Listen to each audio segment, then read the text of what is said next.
The dopamine system is this like super powerful part of our brain, like lower part. So very primitive, very ancient, like all animals have it. And like I said, it's there to make us go after, work really hard, go crazy over the things we think we need to survive. So food, water, eventually sex. And then for human beings, it's also like social support.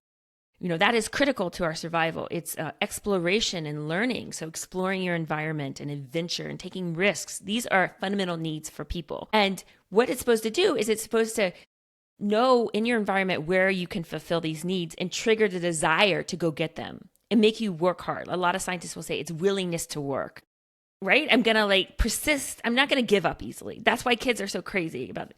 And then once you get it, a different part of the brain, not the dopamine system, this part called the hedonic hotspots, which I love, kick in and say, ooh, you got what you need. Wonderful. Now I'm going to give you this sense of pleasure and a feeling of joy or a feeling of satisfaction. Like, oh, I don't need to work anymore. I can relax for a bit, right? It colors your life, right? With this kind of shininess.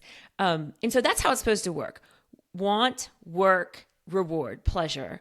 And what's happened is these apps, I mean, it's very intentional. Like there's books from the early 2000s that are like talking about how to do this.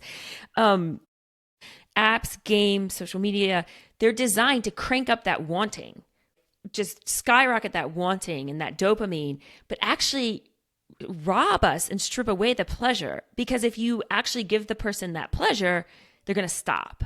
Right? They're going to feel like, I'm done. I can get off. I'm done watching YouTube. I've had enough.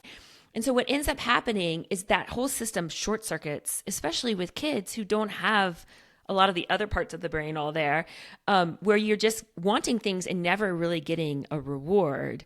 And if that's the main focus of your life, you can see how a lot of us feel bad because we're chasing after this thing that's never really giving us a lot of pleasure. So it is really kind of a hijacking and exploiting this architecture of our brain.